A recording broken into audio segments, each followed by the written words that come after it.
there is no past. The beings, like Anubis is a can.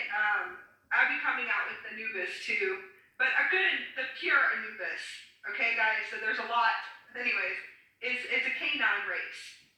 So, anyways, Anubis comes from a canine race. You have to. Yeah, that's Anubis. We call him Nubi, but he's a canine race. It's an actual race. It's a galactic race. That's why I laughed going, it's a galactic race, everyone. All right. And it's like kind of like they have to understand that there's many of Anubises. I see many around me a lot. And you would think he's multidimensional, but you have to understand that these are actual hybrid humans that were walking the planet at one point. So there is no past. We only know past because man created time. And that's what I also believe that is what your Galactics are wanting to communicate with you about on a deeper level, is that man created time. Man created separation too. And then separation out there. So it's not true. It's like if they are in a higher parallel Earth, a lot of them are actually, we're in a higher parallel Earth system. They're all different hybrids. They were like us, but different hybrids. So you would see a person, and you have you ever seen someone that resembles a dog? Some guys, yeah. The one I think I told you about in our last session. Yeah. I was driving along. I've been to the supermarket, and I saw this man at the side of the road, very tall, long white hair, in white robes, and he was standing on the side of the road, looking out, like this, like he'd just arrived. So I drove on because I was in traffic, and he was standing near a bus stop again, further down the road, and he couldn't have got from A to B in that time. Yes, exactly. Again, the same. He was at the curbside looking out, so he just time travelled past me. No buses had passed me. He was just standing. Yeah. I 100% believe you. They would call that piercing the veil. You can call it piercing the veil, but it's not. There's multi-dimensionals of the Earth system, so I do believe you. I 100% believe you that it would be a traveler coming in. You were able to see a higher dimensional being coming into view. But I've met some lower dimensional ones as well. I was doing a fair in Surrey, and this man came to the table, and he was grey. He had grey. I know they say the greys. It may have been one of the greys. Have you heard of them? A grey orc field. The greys. But anyway, he was a young man, and he had a rucksack on, and he said, I'm not here for your readings, I'm just interested. And he kept looking over his shoulder. He said, have you seen some man, he said. So I said, no, I've not seen anyone. Anyway, he said, I've got to go. Someone was after him. He went off, and along came this other guy, the same, with the grey skin and murky clothes on. So they were low dimensional. And he said, have you seen a young man come here? So he must have known he was going to come there. So I actually lied to come for the young guy. So I felt sorry for him. I said, no. He said, no. I said to him, no, I haven't seen him. And he went on.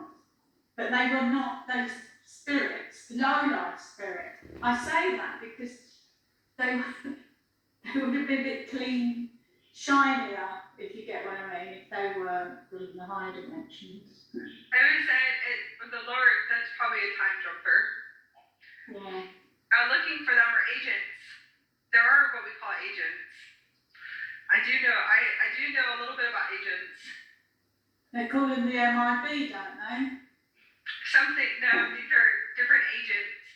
Agents will have a black eye aura. That's how I know that they're an agent. It's their eyes will switch black over like a black. That means that they're programmed, that they have a programmer streaming through them. But you can reverse it. I actually do know that. If I can see that the soul is trapped and it's not really a soul trap, it's more of a galactic.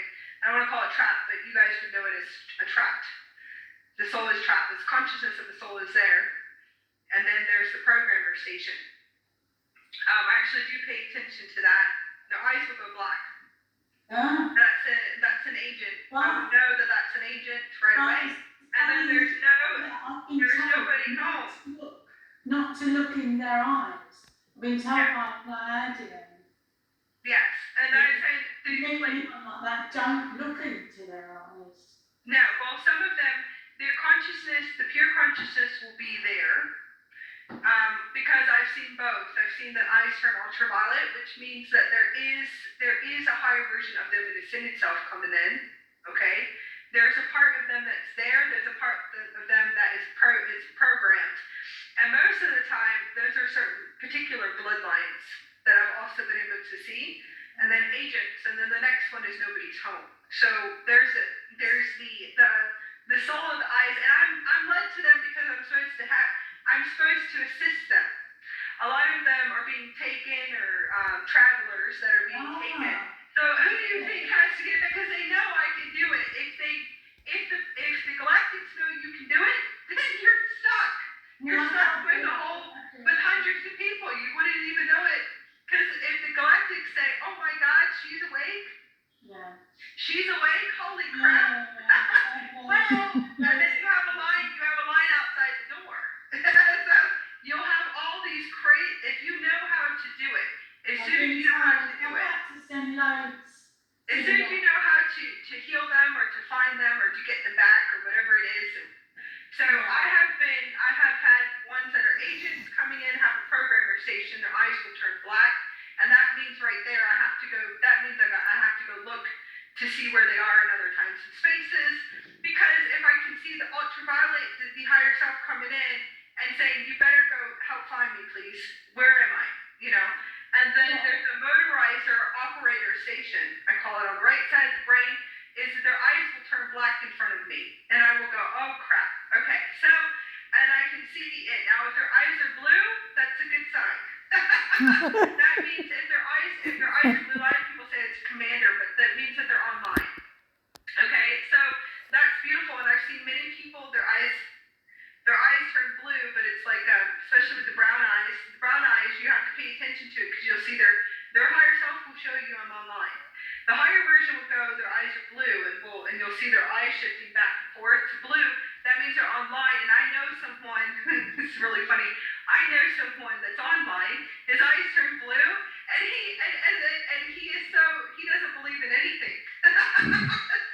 But he's online, so I can crack up laughing, going, "Well, at least you're online." That's good. So when the eyes turn blue, that's a positive.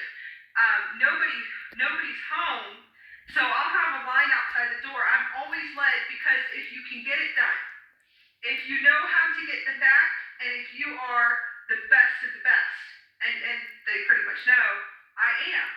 So I'm one of the best time travelers.